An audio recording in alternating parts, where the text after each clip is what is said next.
밤에 우리에게 주신 하나님의 말씀은 신약 성경 요한복음 15장 5절에서 12절까지의 말씀입니다.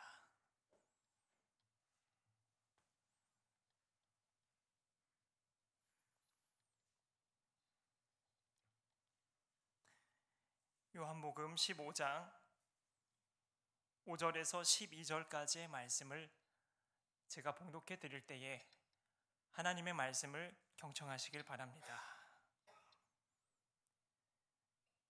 나는 포도나무요 너희는 가지라. 그가 내 안에 내가 그 안에 거하면 사람이 열매를 많이 맺나니 나를 떠나서는 너희가 아무것도 할 수 없음이라. 사람이 내 안에 거하지 아니하면 가지처럼 밖에 버려져 마르나니 사람들이 그것을 모아다가 불에 던져 사르느니라. 너희가 내 안에 거하고 내 말이 너희 안에 거하면 무엇이든지 원하는 대로 구하라. 그리하면 이루리라. 너희가 열매를 많이 맺으면 내 아버지께서 영광을 받으실 것이요 너희는 내 제자가 되리라.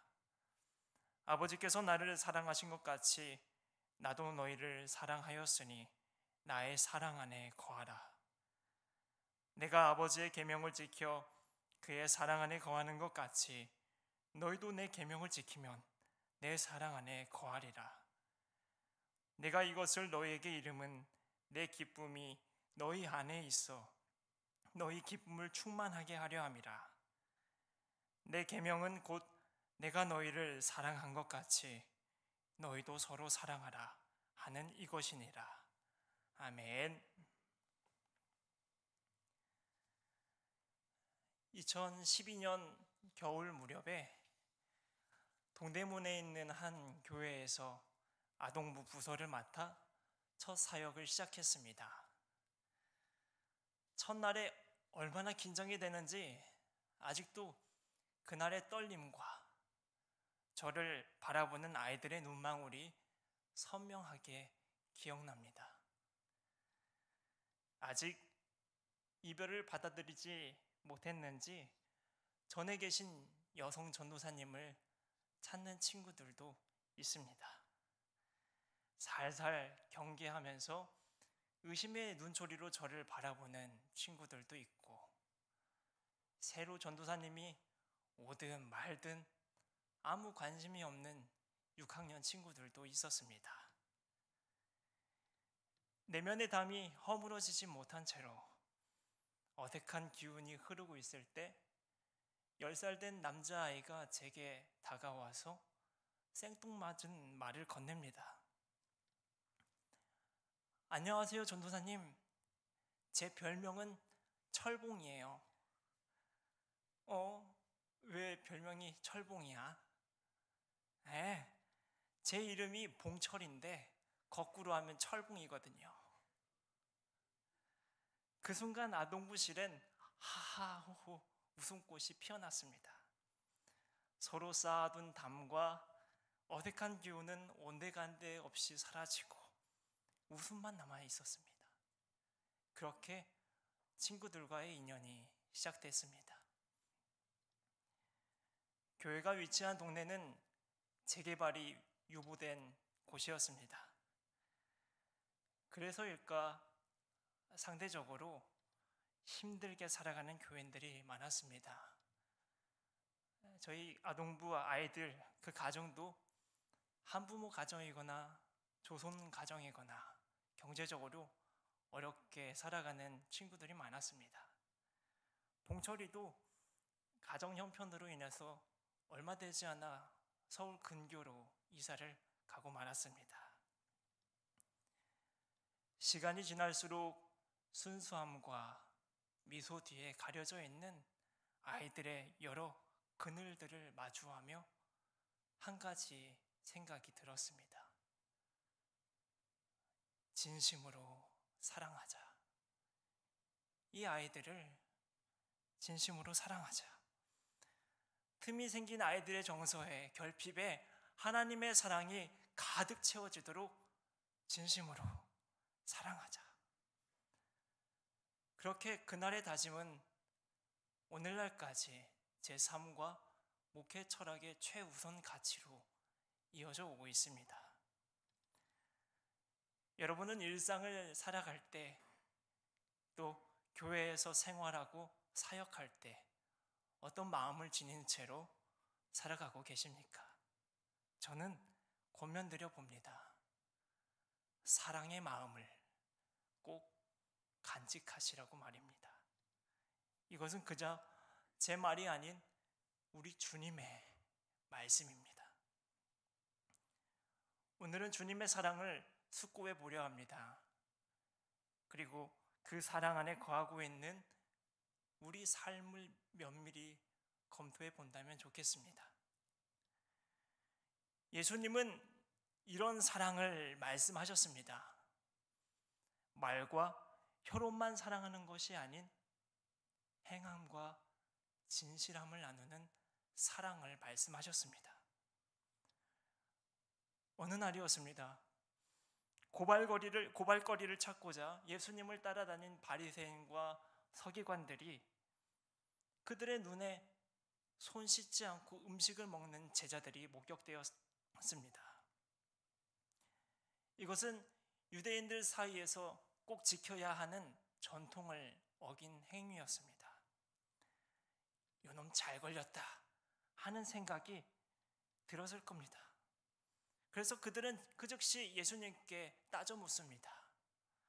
어찌하여 당신 제자들은 장로들의 전통을 준행하지 아니하고 부정한 손으로 떡을 먹습니까? 그러나 예수님은 그 질문에 즉답을 하지 않고 이렇게 말씀하십니다. 이사야가 너희 외식하는 자들에 대해 잘 예언하였도다. 이르되 이 백성이 입술로는 나를 공경하되 마음은 내게서 멀도다. 사람의 계명으로 교훈을 삼아 가르치니 나를 헛되이 경배하는도다. 이 말은 왜 너희는 하나님의 계명은 저버리고 사람의 전통을 따르며 하나님의 뜻과 거꾸로 된 삶을 살아가고 있느냐 하는 말입니다. 그러며 예수님은 그들이 입술로만 떠들 줄 알지 실제로는 지키지 않는 하나님의 계명 하나를 보기로 됩니다. 십계명에 있는 부모를 공경하라 라는 계명입니다. 계명에 따라 유대인들은 본인이 어른이 되었을 때 부모의 생활 여러 방면을 책임져야 하는 것이 따랐습니다. 그러나 누군가는 그 책임을 피하기 위해 고르반이라는 전통을 활용해 계명을 잠재웁니다. 잘 아시다시피 고르반은 자신의 모든 것이 하나님께 드림이 되었다라고 하는 서약인 것인데, 이 경우엔 부모든 누구든 그 자녀의 물건을, 자산을 손을 댈 수가 없었습니다. 건들 수가 없었어요. 그것은 하나님의 것이기 때문입니다. 하지만 사실 그들은 자신들의 자산을 꽁꽁 묶어두려고 거짓을 행하는 꼼수로 이 고르반 전통을 악용했습니다. 이처럼 당시 유대인 중엔 자신들의 이권을 위해 사람의 전통을 들먹이며 하나님의 계명을 잠재우는 외식하는 자들이 있었습니다. 계명 따라 부모 공경하며 살고 싶죠. 보살피고 싶지만 고르반 전통 때문에 이제 어쩔 수가 없어요. 그렇게 거짓 사랑을 행하는 사람들이 있었다는 것입니다. 그런 이들에게 주님은 말씀하는 겁니다. 이 백성이 입술로는 나를 공경하되 마음은 내게서 멀도다. 우리는 주님께 서로 사랑하라 라는 새 계명을 받은 그리스도인들입니다. 그에 따라 찬양으로, 기도로 무수히 사랑을 노래하지만 때로 그 사랑은 그저 입술에서 머물 때가 있습니다. 정작 사랑해야 할 때에는 내 뜻과 맞지 않는 사람은 도무지 사랑할 수 없어요 라고 말하거나 상대방이 이따가 하는 것 봐서 사랑할게요, 세상의 방식과 흐름을 앞세워서 주님의 계명을 잠재울 때가 있습니다. 그런 우리들에게 주님은 동일하게 말씀하실 텐니다. 이 백성이 입술로는 나를 공경하나 마음은 내게서 멀도다. 입술로는 사랑을 말하지만 그들의 마음은 사랑에게서 멀도다. 그리스도인 된 우리는 세상과 사람의 방식에 마음을 뺏겨 주님의 계명을 잠재워서는 안 됩니다. 말과 혀로만 사랑해서는 안 됩니다. 내가 너희를 사랑한 것 같이 너희도 서로 사랑하라. 이렇게 말씀하신 주님처럼 행함과 진실함으로 사랑해야겠습니다. 누가복음 14장에서 예수님은 너희가 잔치를 베풀거든 벗이나 형제나 친척이나 부자를 초청하지 말라고 했습니다. 도리어 가난한 자들과 몸 불편한 자들과 눈먼 자들, 그들을 초청하라고 말씀하셨습니다. 이처럼 주님은 사회적 약자들에게 관심이 많았습니다. 심지어 당시 사회적으로 죄인이라 일컬어지는 사람들에게 각별한 사랑과 뜻을 두고 계신 모습을 우리는 종종 보게 됩니다. 이와 같은 주님의 모습은 요한복음 8장에서 용서라는 사랑의 모양으로 또 한 차례 드러나고 있습니다. 그날도 여느 때와 비슷했습니다. 예수님에 대해서 증오에 사로잡힌 바리새인과 서기관들은 예수님을 고발할 건수를 찾기 위해 두리번거리다가 음행 중에 있는 여인을 발견합니다. 그리고 그 여인을 잡아서 사람들 가운데 세웁니다. 그러면 예수에게 이렇게 말합니다. 선생이여, 이 여자가 간음하다가 현장에서 잡혔나이다. 모세는 율법에 이러한 여자를 돌로 치라 명하였거니와 선생은 어떻게 말하겠나이까? 아주 곤혹스러운 질문이었습니다. 이 여인은 누가 봐도 잘못한 사람이었기 때문입니다. 예수님의 제자들도 추종자들도 함부로 나서질 못합니다. 어느 누군가는 이미 돌을 들고 그 여인을 칠 준비를 하고 있을지도 모릅니다. 이런 분위기에 바리새인과 서기관들은 신이 났습니다. 속으로 옳지, 드디어 한 방 먹였구나 생각할지 모릅니다. 그래서 어서 답변해 보라며 까불듯 재촉합니다. 땅에 무언가를 쓰시던 우리 주님께서는 이제 자리에서 일어나 차분히 이렇게 말씀하십니다. 너희 중에 죄 없는 자가 먼저 돌로 치라. 잠시 정적이 흐릅니다. 사람들은 서로의 얼굴을 쳐다보고 또 자신들의 과거를 떠올려 보았을 겁니다. 그러곤 양심의 가책을 느낀 사람들은 그 땅바닥으로 다시금 돌을 내려놓고 하나 둘 자리를 떠납니다. 바리새인과 서기관들도 떠납니다. 그 누구도 어느 한 사람도 죄 없는 사람이 없었기 때문입니다. 이 장면은 우리에게 많은 것을 생각하도록 합니다. 다른 사람을 성급하게 판단하는 우리의 모습이 떠오르고 다른 사람에겐 아주 쉽게 율법을 적용하면서도 나에게는 매우 너그러운 모습, 그러한 모습들이 떠오릅니다. 사람들이 떠나간 그 자리에 이젠 예수님과 여인 둘만 남아 있습니다.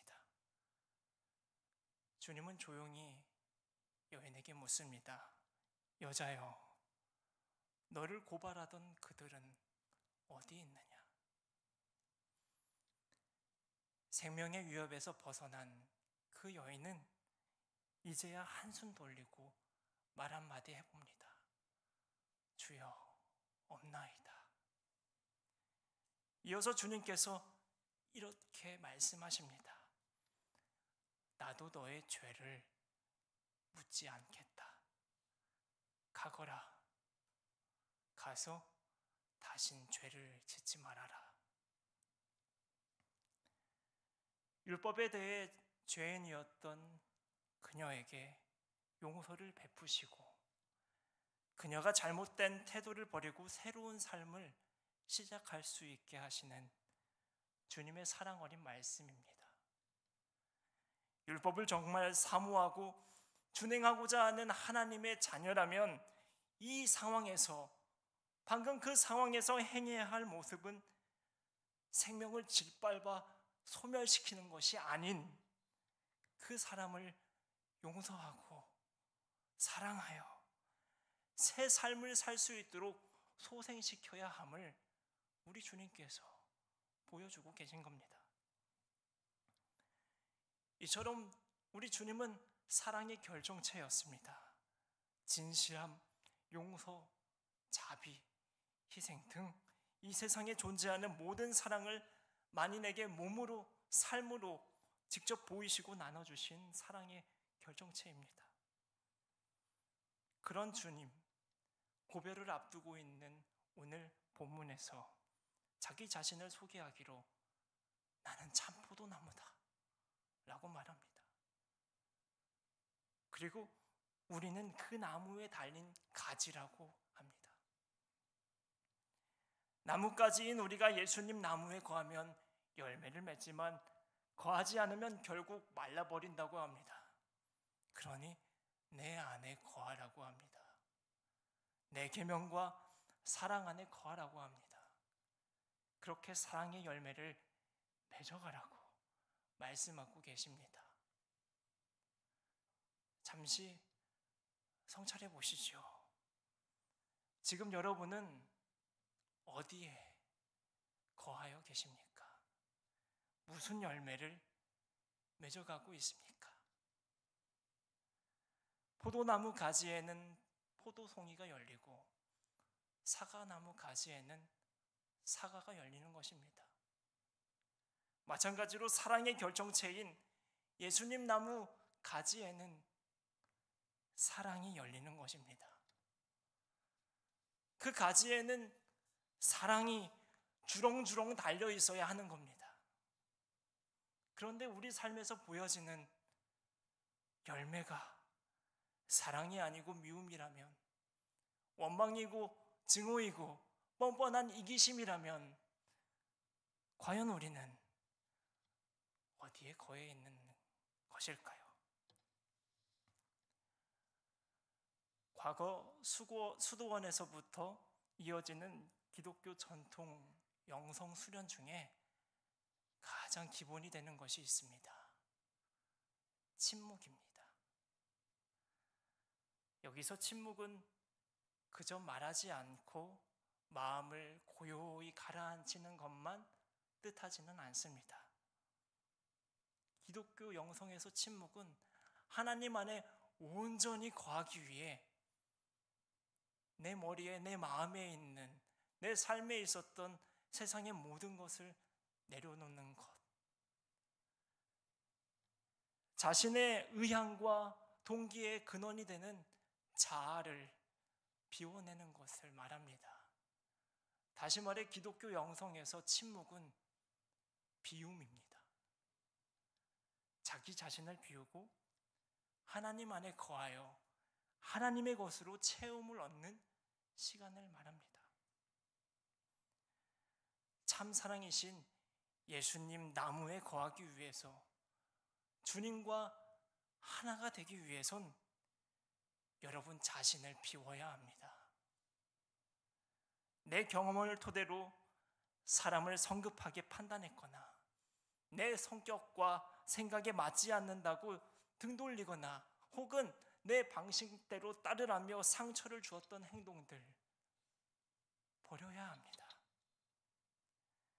특히 내가 어느 특정인에 대해서 악을 쓰면서까지 고집을 피우고 있는 어떤 고정적인 마음이 있다면 그 마음을 비워야 합니다. 내려놓아야 합니다. 그랬을 때 우리는 비로소 주님 안에 거하게 됩니다. 주님의 사랑 안에 거하여 주님의 시선으로 타인을 바라보고 주님의 마음으로 세상을 살아가며 진정한 사랑을 실천할 수 있게 됩니다. 사랑하는 성도 여러분, 여러분은 지금 어디에 거하여 계십니까? 주님 안에 거하십시오. 그리고 사랑하십시오. 우리 주님께서 우리를 사랑하신 것 같이 여러분도 서로를 진실하게 사랑하십시오. 기도하겠습니다.